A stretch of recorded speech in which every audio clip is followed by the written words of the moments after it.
Boa noite, sejam todos aqui muito bem-vindos a mais essa nossa transmissão, a mais esse nosso encontro, para falarmos aqui sobre psicanálise, para falarmos aqui sobre esses conceitos, para mergulharmos aqui cada vez mais sobre esses conceitos aqui do inconsciente.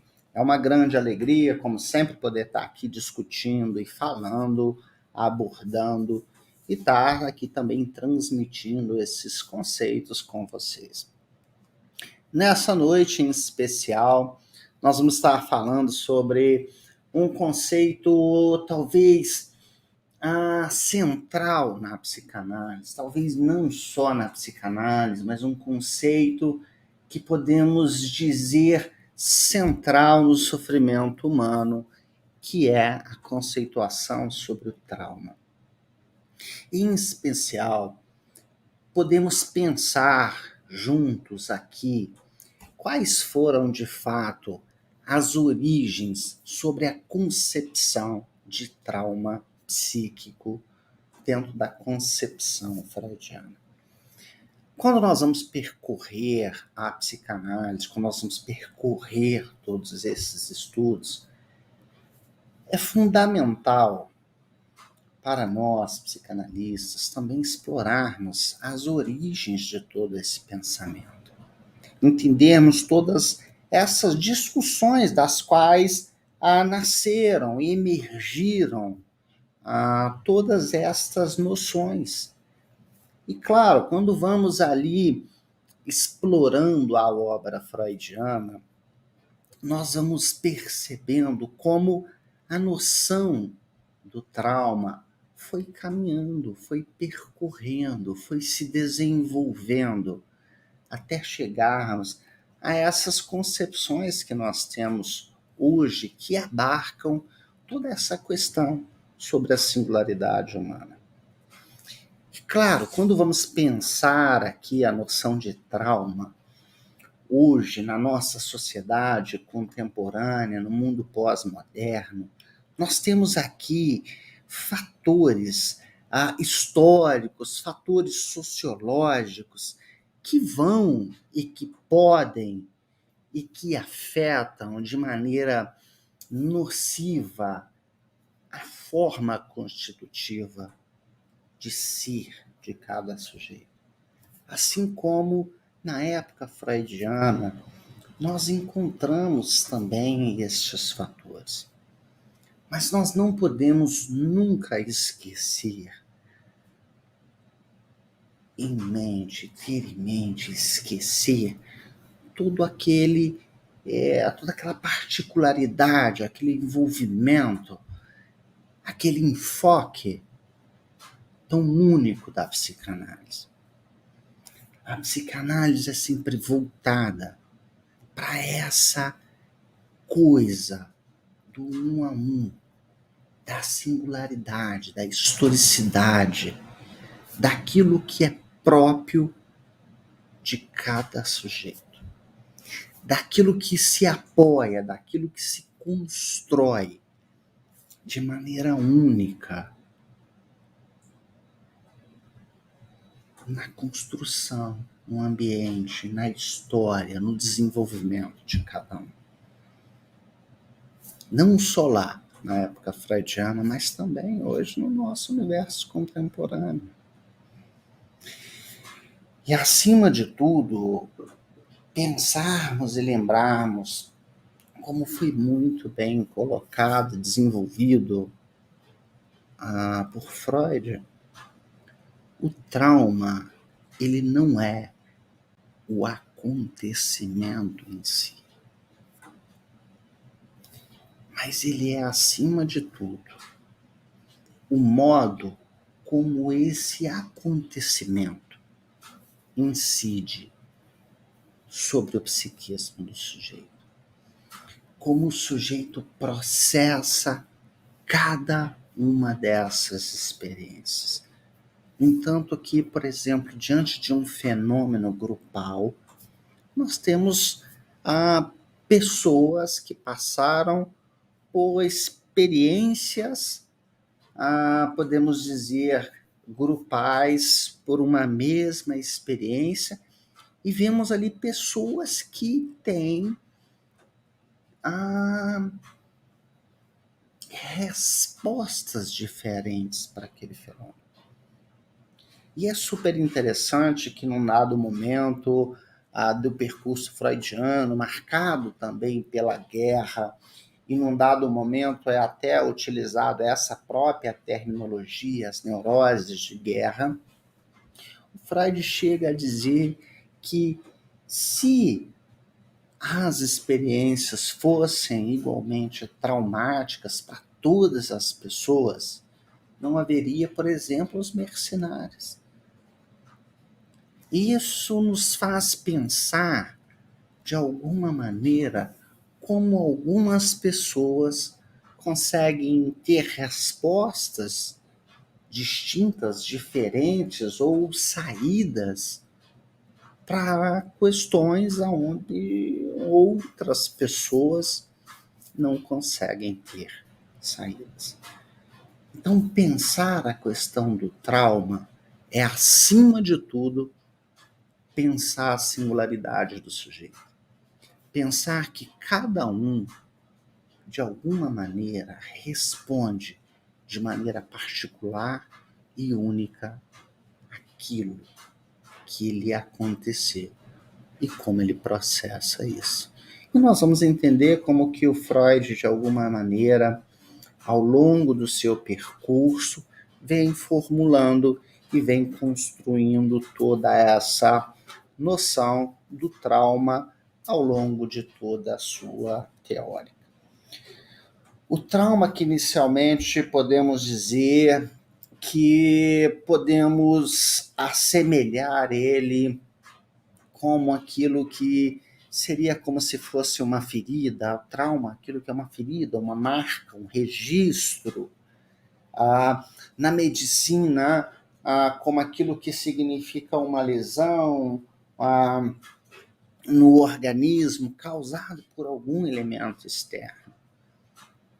Por analogia, na psicanálise, nós podemos dizer que o trauma é aquilo que provoca desorganização, desarranjo, as formas habituais do sujeito de funcionar, as formas habituais dele compreender todas as coisas, e impondo, acima de tudo, para o sujeito uma espécie de uma nova construção, uma espécie de uma reordenação, de uma nova formulação na sua forma de ser, na sua forma de perceber o mundo, tentando reconstruir-se de uma maneira na qual ele não seja mais, talvez, tão atingido, tão afetado. E, claro, pensar o trauma é, acima de tudo, pensarmos também quais são os efeitos, não só das memórias do sujeito, mas, acima de tudo, pensarmos num termo fundamental, crucial no desenvolvimento da psicanálise, que é a fantasia.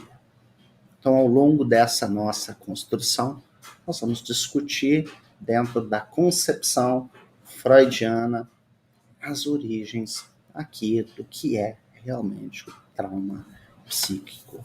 Então, uma boa noite para todos vocês. Sejam aqui muito bem-vindos. Conto aqui com a colaboração e com a construção de vocês. Quem está aqui nos assistindo aqui pelo Instagram, gente, migra ali pro nosso canal no YouTube. É só você clicar aí no link da bio, vocês vão ter acesso lá ao canal do YouTube. Vem aqui pro YouTube conosco, tá? Que ali a gente consegue administrar melhor a participação de todos vocês com perguntas e tudo mais. Então, vem aqui pro YouTube conosco. Quem está conosco aqui, uma boa noite, tá? Uma alegria ter todos vocês conosco. Já temos aqui várias pessoas conosco. O Alan já está aqui conosco, presente, a Cida, a Cirlei, Lidiene, que alegria ter você conosco. Diego, uma boa noite. Érica, que alegria ter você conosco. Felipe, boa noite. Cidinha, Eunice, Marli, gente, sempre uma alegria ter vocês. Gisélia, Júlio, Luzia, que alegria. Lúcia, Vicente, Mara, Cariacica, no Espírito Santo, que alegria. Eliana, boa noite. Conceição, Jocélia, olha que alegria. Maria Lima, a Suzana está na Bahia, olha que bacana, uma grande alegria ter vocês aqui conosco.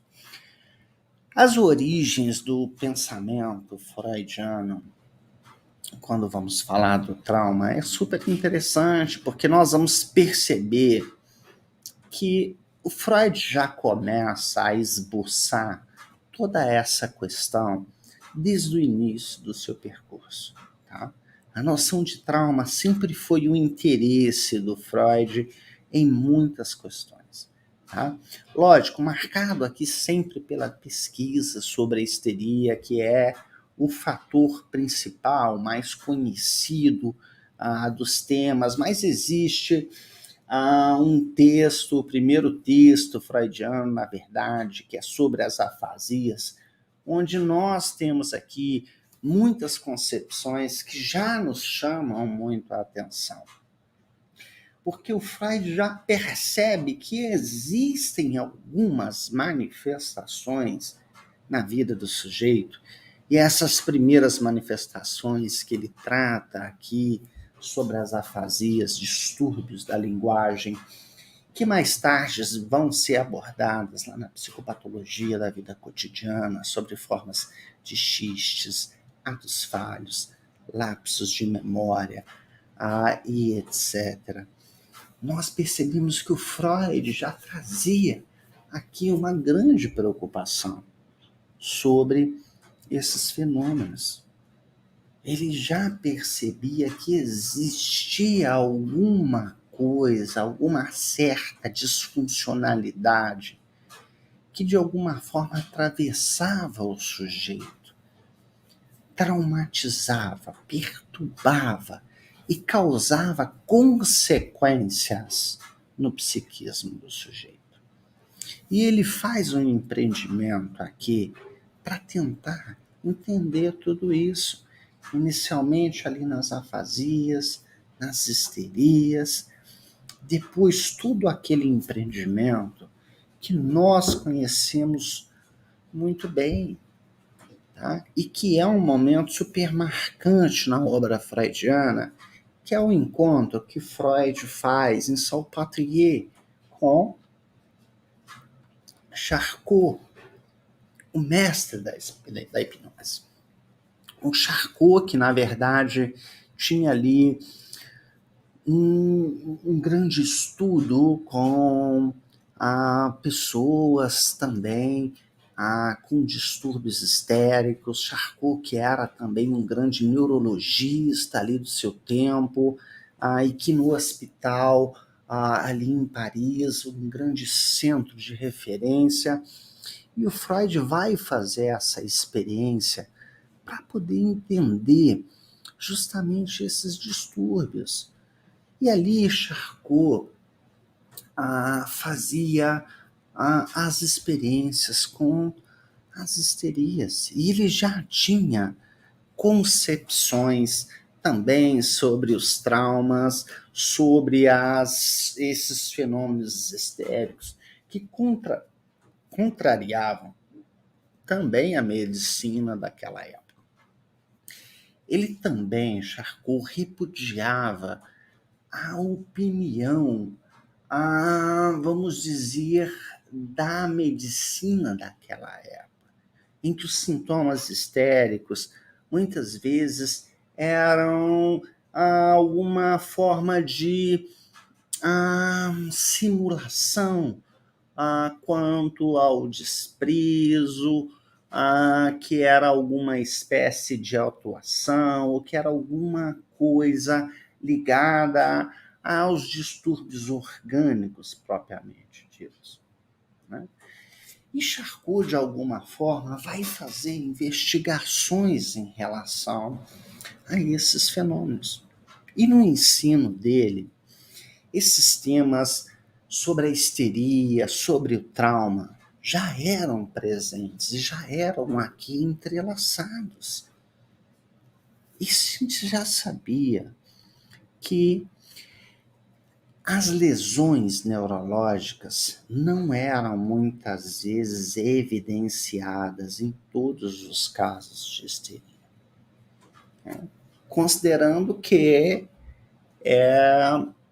na medicina, nessa época, né, buscava-se sempre aqui semelhanças entre os sintomas histéricos e sintomas causados por lesões neurológicas anatômicas.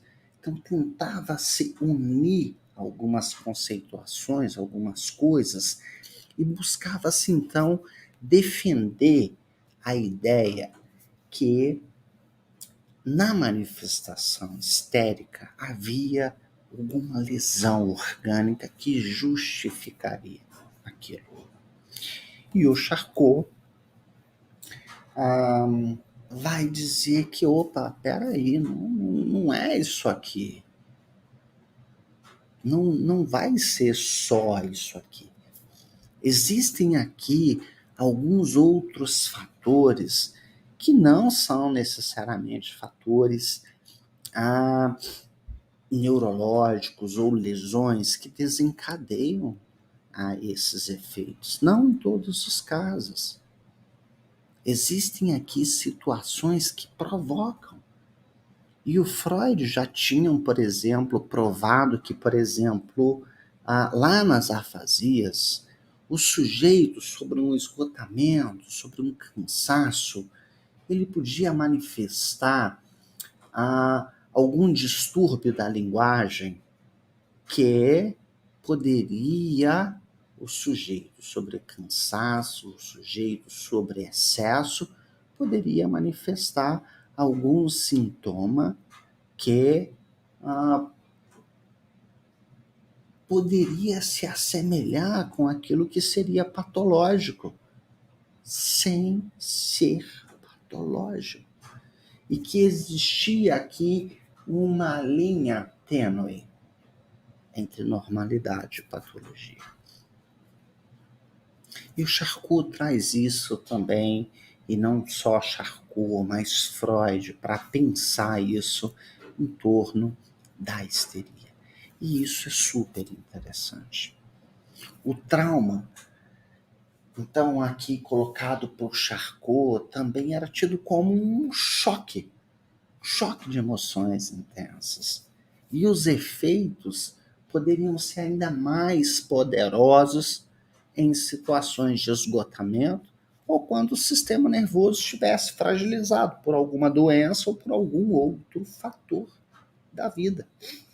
E é exatamente nesse momento, né, que Freud vai pesquisar junto com Charcot a importância da chamada histeria traumática. E o Freud vai trazer aqui um conceito super interessante, inicialmente o termo como neurose traumática, né? Um termo que não é um termo propriamente freudiano, mas ele vai estudar isso, né, a partir de um outro grande estudioso, que eram as situações e perturbações nervosas que surgiam em consequência de catástrofes, de perturbações nervosas que surgiam catástrofes nos trabalhos. E é super interessante como que é a partir disso tudo que se começa a pensar todas estas ideias da noção do trauma. E nos primórdios da psicanálise, claro, nós temos aqui de uma maneira inseparável, tá? O trauma e a histeria, como se fossem indissociáveis. Mas nós vamos perceber que existem aqui uma grande diferença, principalmente a partir da experiência do Charcot. O Charcot, quando colocava ali as pessoas sobre o transe hipnótico, né? Pessoas normais, tá? Ele recebia pacientes em condições normais, pessoas em condições normais, colocava elas sobre um transe ou uma sugestão hipnótica, tá? E obtia paralisias dessas pessoas idênticas às pessoas que tinham paralisias histéricas, né? E aqui foi super importante para que o Freud, para que o Charcot demonstrasse para todo aquele momento, para toda aquela ciência da época, para a medicina daquele momento, que muitas vezes os traumas não estavam ligados necessariamente a lesões propriamente orgânicas na vida do sujeito. E quando o Charcot fazia a sugestão hipnótica, tirava a pessoa do transe, ele dizia que quando ela levasse um tapinha nas costas, o braço dela paralisaria. E essas pessoas, quando levavam então o tapinha nas costas, tinham os seus braços paralisados de maneira espontânea, assim como aquelas pessoas que tinham a monoplegia, né? O braço paralisado em consequência dos traumas histéricos.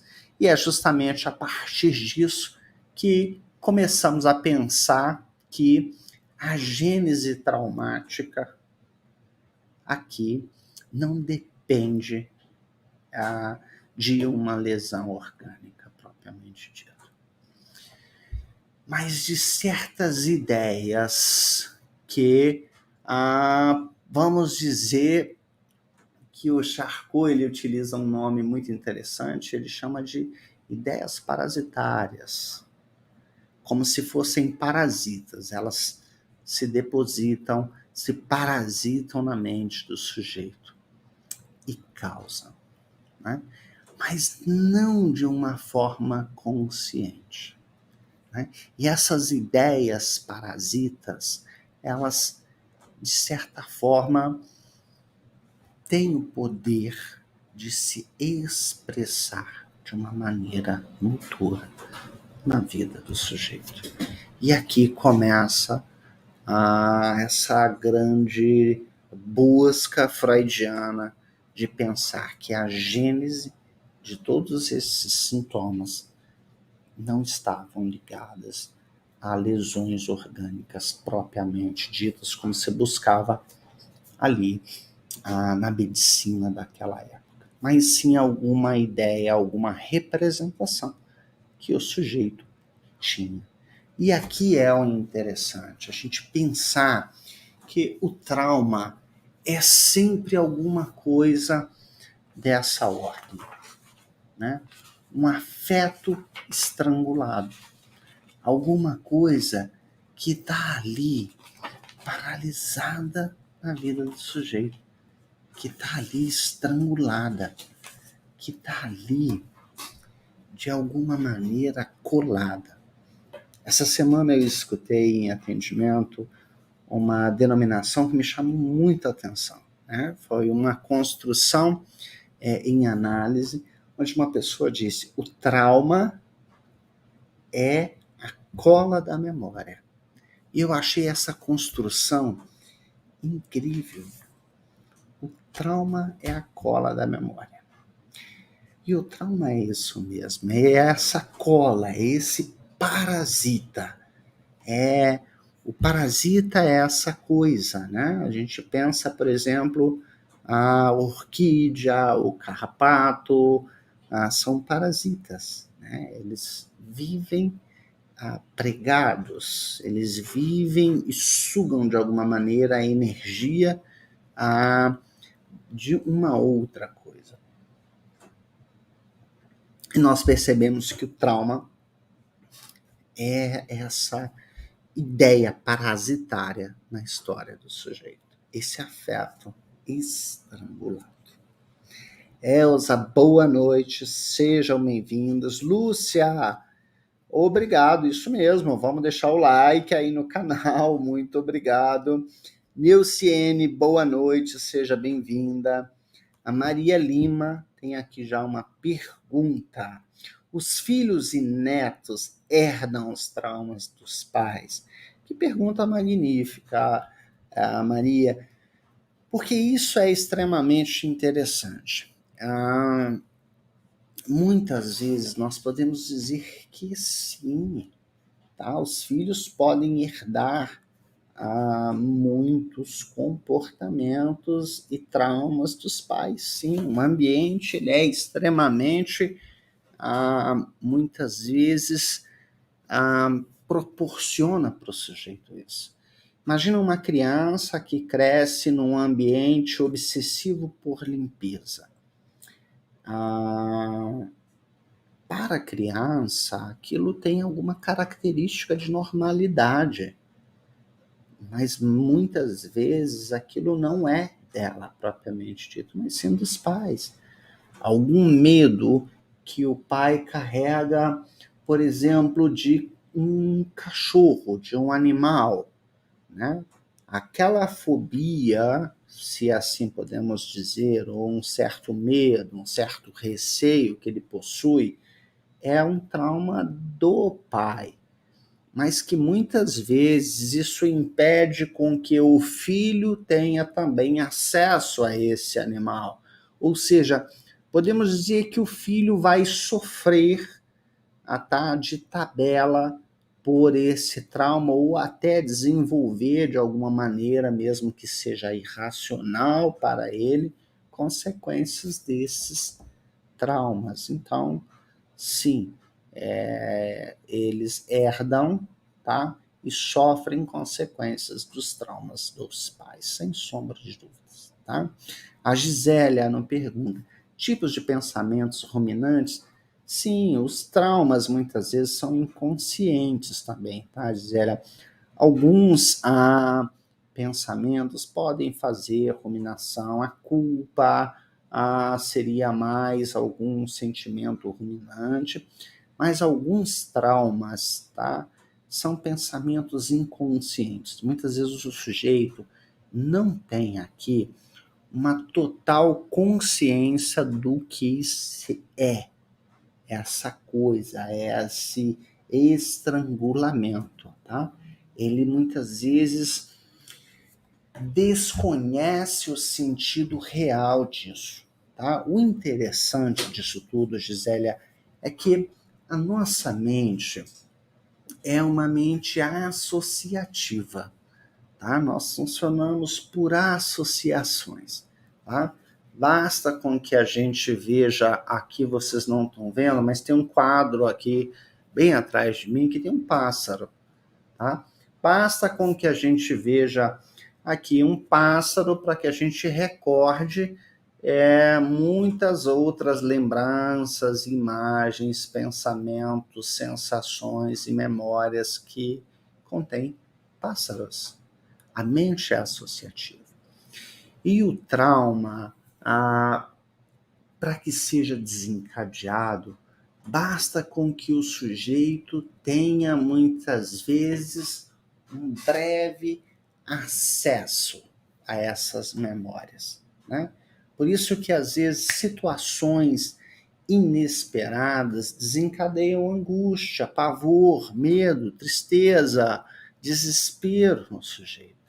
E às vezes ele não sabe o porquê. Porque associativamente isso acessou algum trauma inconsciente do sujeito. Tá? Então é interessante a gente pensar isso.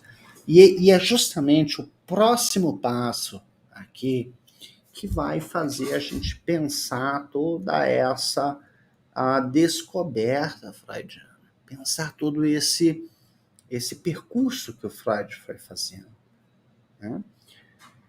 Porque quando o Freud e o Breuer vão desenvolvendo aqui todo o percurso deles em torno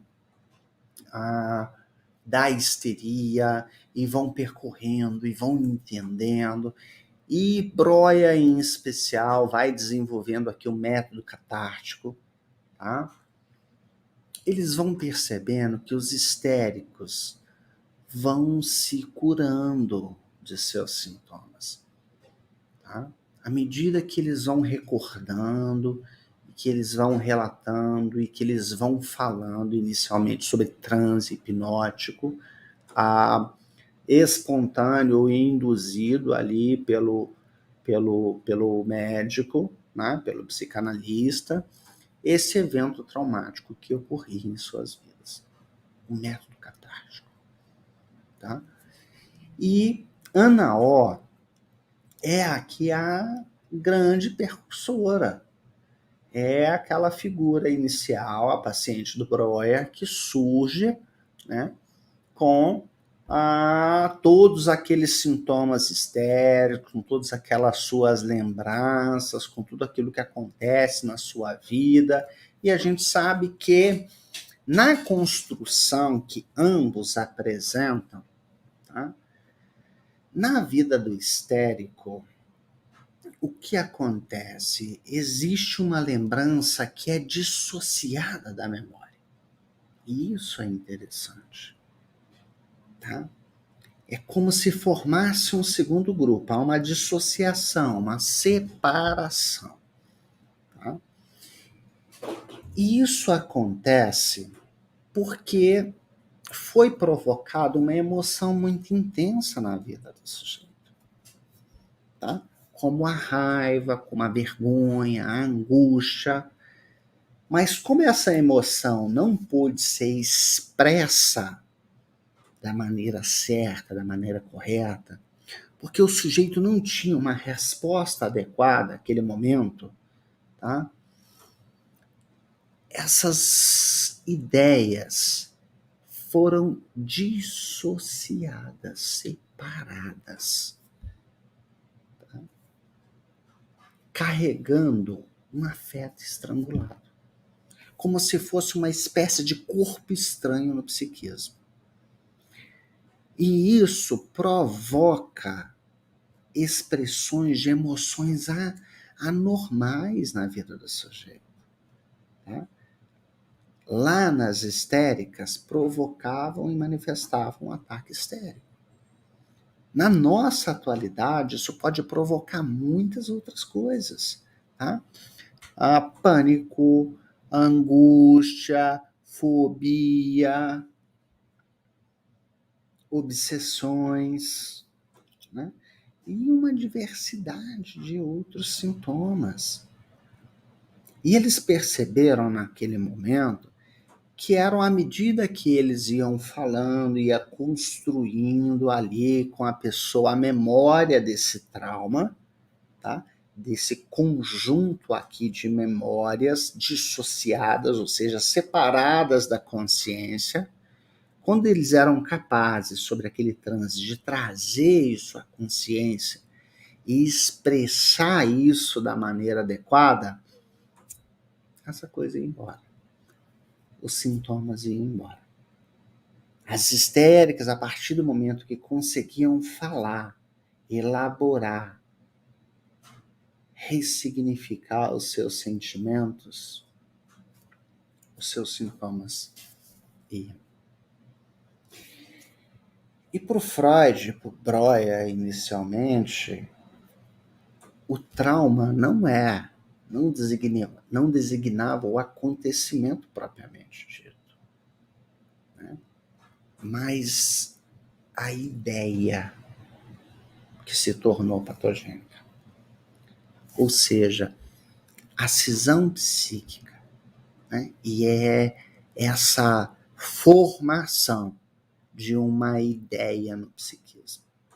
E o trauma se trata justamente disso.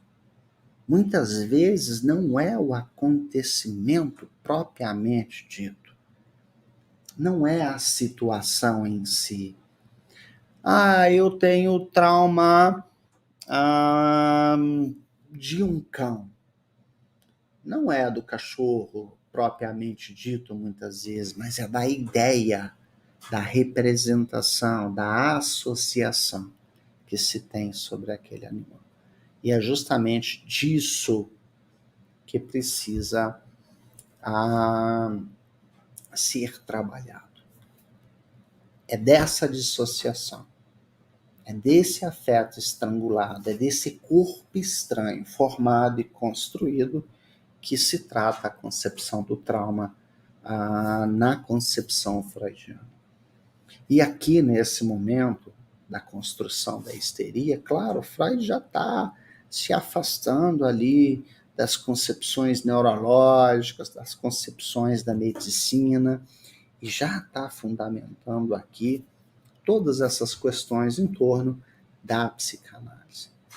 A memória do acontecimento traumático é o que provoca a angústia, porque está dissociada, né? E ela vai entrar em conflito, muitas vezes, com aqueles ideais que são importantes na vida do sujeito. E isso causa aqui grandes problemas, né?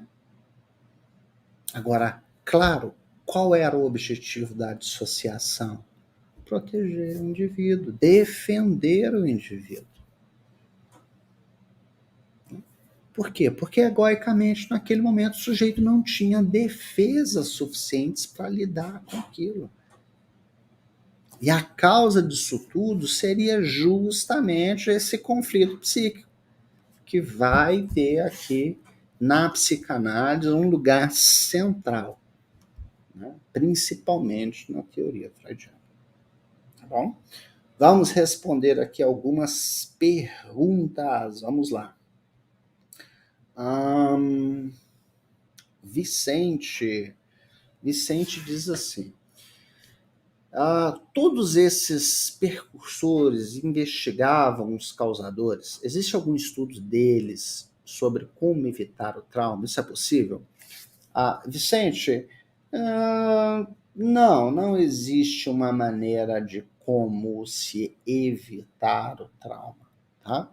É lógico, por mais que nós tentamos evitar de alguma coisa na nossa história, a vida sempre vai ser marcada por algum imprevisto, por alguma situação na qual nós não vamos ter respostas. Então, sempre vai ter aqui alguma situação que vai ser, de alguma maneira, traumática para o sujeito. Tá? Existem concepções futuras que são muito bacanas, né? Por exemplo, o Winnicott, ele tem uma definição para o trauma que eu acho incrível, né? Ele diz que o trauma, por exemplo, é tudo aquilo no qual o sujeito não possui uma defesa organizada, uma defesa egóica organizada. E agora ele pergunta, Vicente, é possível termos uma defesa organizada para todas as situações? Pensa uma criança que está se desenvolvendo, que está crescendo, se deparando com um mundo desconhecido, se deparando com coisas que ela não conhece, com sensações que ela não conhece, com um corpo que ela não conhece, com pessoas que ela não conhece. Ela não tem resposta para todas essas coisas. Ela não consegue ter uma defesa organizada para todas essas situações. Então ela vai se deparar com um trauma em algum momento, sem sombra de dúvidas. Tá? Agora, como ela pode reconstruir, ressignificar isso? Aí sim, a maturidade, o papel dos pais, tudo isso pode modificar de forma surpreendente todo esse momento. Tá? Aqui temos, olha, um fator interessante. Tenho medo de dirigir, mas nunca sofri acidente de carro. Não consigo entender. É super interessante. Isso é um fator que pode ser levado para análise. Pode ser interessante pensar, mas por que não consigo dirigir? O que tem a ver com isso? Existe aí alguma memória que, de alguma maneira, te atravessa, te gera sensações, medo? Vale a pena tentar entender, associar isso tudo, né? Existe um joguete que se chama associação de palavras, tá? Que é super interessante. É como se pegasse uma palavra, escreve dirigir, e a primeira palavra que lhe vê à mente, consecutivamente vai escrevendo à frente, faz isso com a próxima palavra, com a próxima, com a próxima, com a próxima, e vai se criando aqui uma cadeia associativa de coisas, para tentar criar aqui um sentido, uma lógica de toda essa construção. Logicamente que quando isso é feito de uma maneira conduzida, se obtém aqui melhores resultados para entender tudo isso. Mas com certeza existe um fator traumático que te impossibilita de dirigir, de conduzir, de estar no carro. Vale a pena tentar trazer isso à mente, tá bom? Muito bom. Lúcia diz assim: os traumas da infância se manifestam somente por um período na vida adulta? Esse é um ponto interessantíssimo que nós vamos abordar, e que isso aqui é muito interessante, Lúcia. Isso, na concepção freudiana, esse ponto foi super interessante, porque em alguns momentos, quando o Freud começa a fazer todo esse seu percurso, logicamente que aqui também vai surgir toda aquela noção que é sobre a chamada teoria da sedução. Tá? O que era a teoria da sedução? Tá?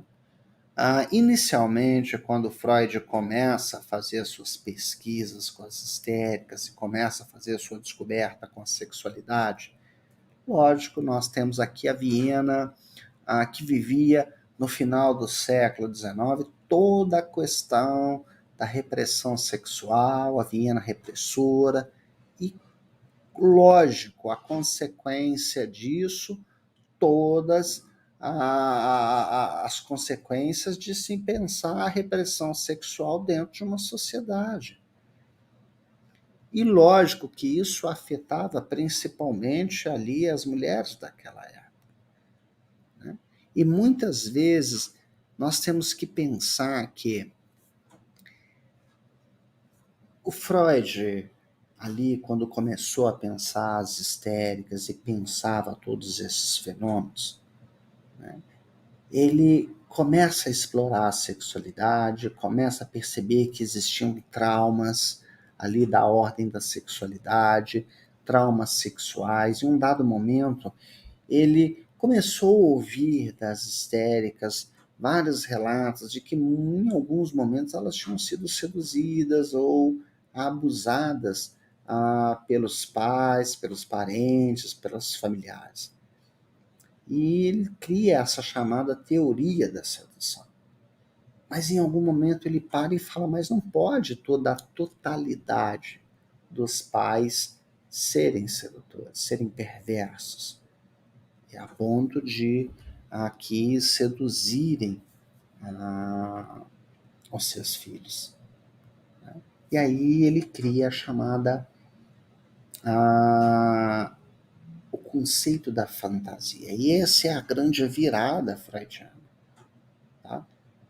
A realidade psíquica.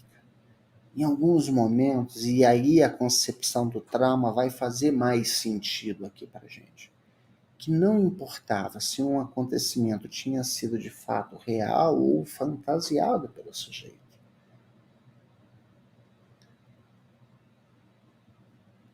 Psiquicamente, isso tinha um grande valor. Era como o sujeito foi, de alguma maneira, interpretando isso. Agora, que interessante isso. A nossa construção, a nossa constituição, ela é uma constituição que dita sobre a nossa sexualidade. O nosso desenvolvimento como seres humanos é sempre um desenvolvimento que coloca em pauta a nossa sexualidade. Ferencz, por exemplo, chama isso de traumas precoces, carícias que a criança recebe sem nenhuma intenção, às vezes direta dos próprios pais, sem nenhuma intencionalidade, tá? Que ela recebe.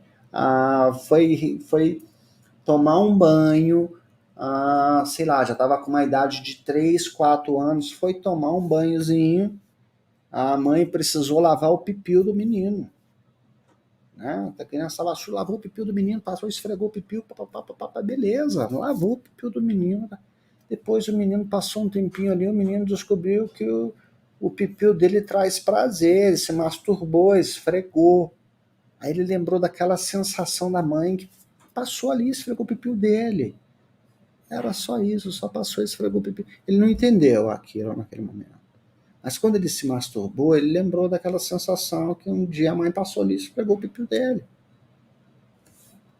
Sensação com sensação, associação, vai representando coisas que vai ter sentido depois. Sentidos que muitas vezes não condizem ao fato propriamente dito, mas são fantasiados pelo sujeito. Se cria a partir daquilo e psiquicamente tem valor para o sujeito.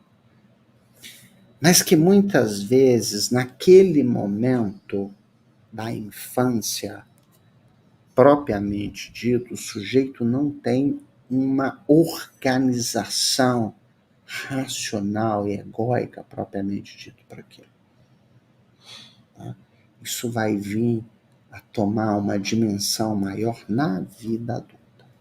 Por isso que nós temos ao longo do desenvolvimento das fases, fase oral, anal, fálica, latente, aquele período em que tudo dá ali uma espécie de paralisado, o sujeito sublima de alguma maneira todas as suas pulsões, isso retoma direcionado a outros objetos na vida adulta.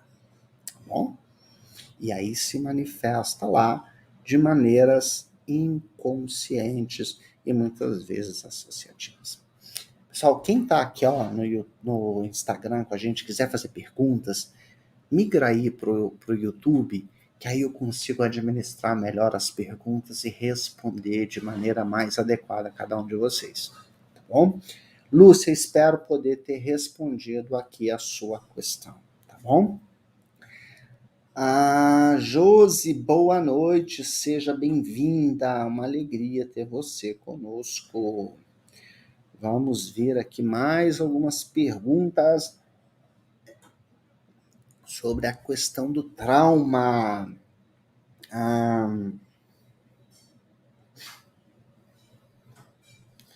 Muito bom. Olha aqui, temos um relato incrível aqui. Eu vou colocar porque está aqui nos nossos comentários. Olha só. Minha mãe relatou que meu pai disse que valorizava mais o cachorro do que ela. Eu gosto de bichos, mas lá fora não entro na varanda. Só de longe, tenho horror de encostar em mim. Olha, super interessante esse relato. Bacana, muito obrigado. A Mara coloca aqui. Um amor proibido, reprimido, algo te foi arrancado, que não sai do pensamento e que você vive tropeçando nessa dor todos os dias da sua vida, seria isso. Justamente, Mara, o trauma é isso, né? E é interessante porque o trauma sempre vai ter justamente essa ironia, tá? O trauma é irônico, tá? Por que que ele traz essa ironia? Porque, de alguma maneira, nós vamos sempre nos esbarrar naquilo. A gente quer evitar e nos esbarramos nisso, tá? Nos perguntamos, meu Deus, mas eu evito tanto, eu quero tanto de alguma forma não estar ou não pensar isso, tá?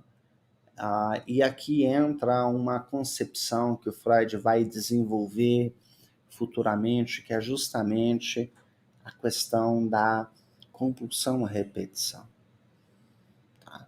E aí nós podemos pensar em aspectos econômicos, como o psiquismo também quer se livrar desse corpo estranho, desse afeto estrangulado, dessa coisa que precisa ser simbolizada, que está parada, que precisa ser colocada para fora. Por isso, volta e meia, sabe, Mara, essa coisa parece que nos persegue. Mas o psiquismo tem um funcionamento tão interessante que quando a gente observa, por exemplo, o funcionamento real do retorno do recalcado dentro da perspectiva freudiana, nós temos aqui a percepção metapsicológica que o retorno do recalcado nada mais, nada menos é do que a mais escancarada oportunidade de cura que o próprio psiquismo oferece para o sujeito.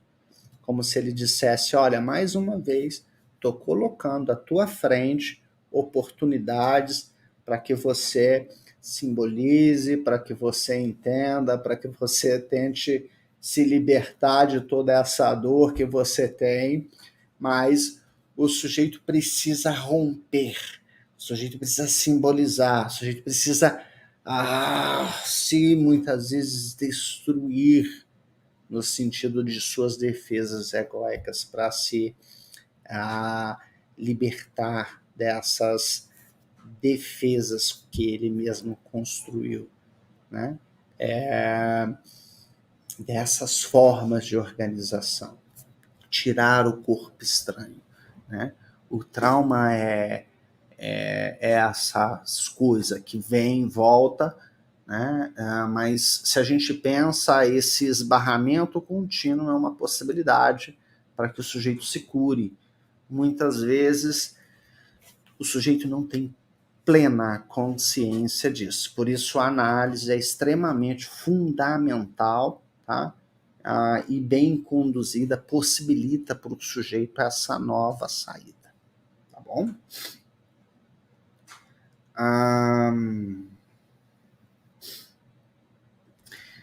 Magna, olha, incrível essa pergunta.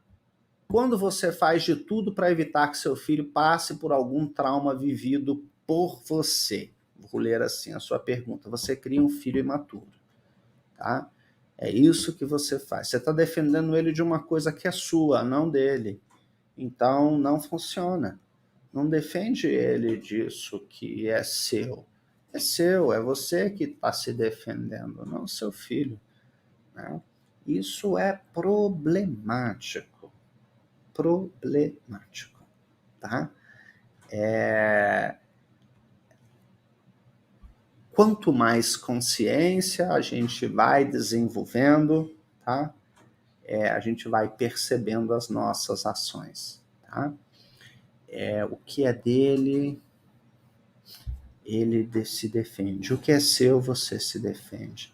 Né? Não faz projeção sobre ele daquilo que é seu. Tá bom? Muito bom. Deixa eu ver aqui mais perguntas, porque o nosso tempo já está aqui se esgotando.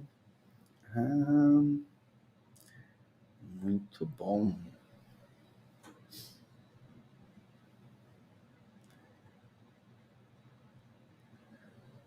Vamos lá. Temos aqui a Maria Lima, já respondi lá, né, Maria? Muito bom. A Mara ainda coloca pra gente: cheiro de perfume lembra o passado ou pessoa. Sim, a memória é associativa, tá?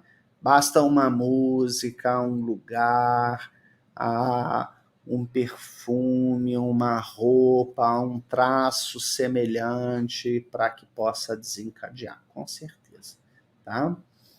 A Magna tem uma outra pergunta. Na hipnose, o sujeito pode vivenciar o seu trauma, mas conseguirá equilíbrio quando voltar à realidade?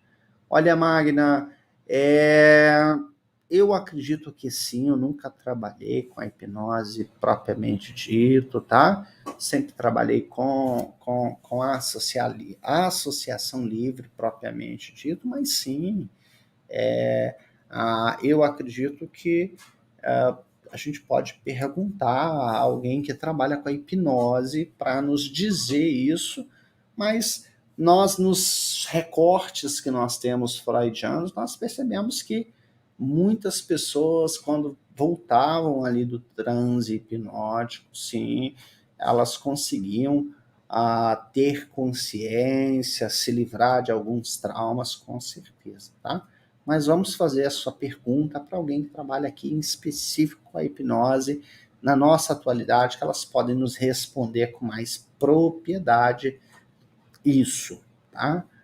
No tratamento, como você continua aqui na sua pergunta, tá bom? Muito bom.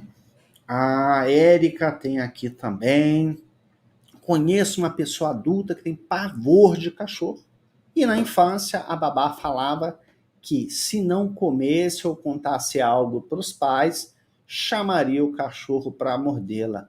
Mas mesmo trazendo a consciência, ainda tem medo de cachorro. Olha que interessante, gente. Isso aqui é um caso para análise tanto, né? Eu lembro de um caso que eu já compartilhei aqui também, já pedi isso já em autorização, de um sujeito que se escondia debaixo da cama quando chegava a visita, né? E o pai dizia assim para ele: olha, se você não for lá na visita, ver a visita, vou cortar seu pepeu, né?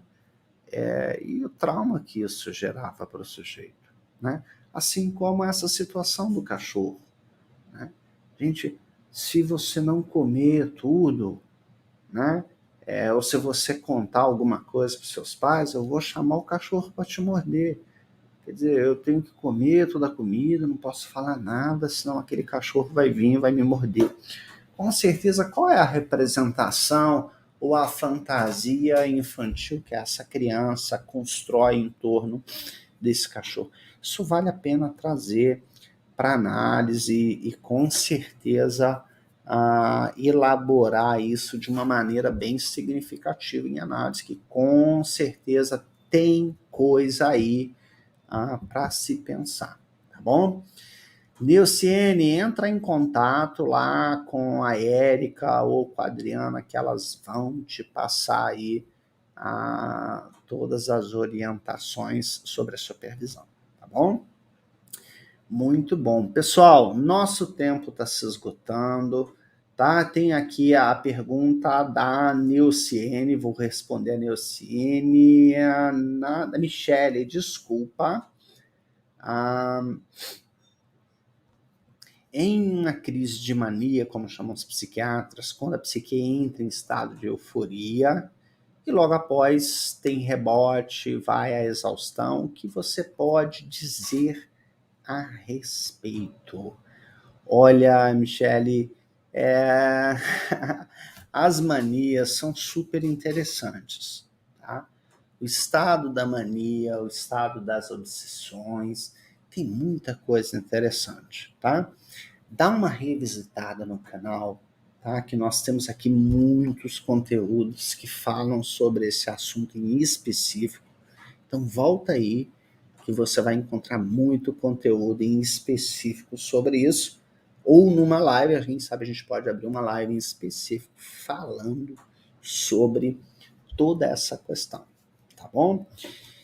E Mara, esse tema, tá? Que você está colocando aqui, por exemplo, a associação, tá? Que nós falamos, é super interessante, tá? Como a criança pode fazer essas associações é muito interessante, tá? Podem ser situações que acontecem no cotidiano da vida da criança, em que não houve uma intencionalidade, mas foi representado como tal pela criança, tá? E esse é um termo que eu gostaria de voltar com vocês, tá? Para a gente pensar ainda a construção aqui da noção do trauma, do pensamento freudiano, porque essa é uma temática super importante que nós precisamos retomar ela, tá? Porque o Freud usa um termo muito interessante que chama-se Nachträglichkeit,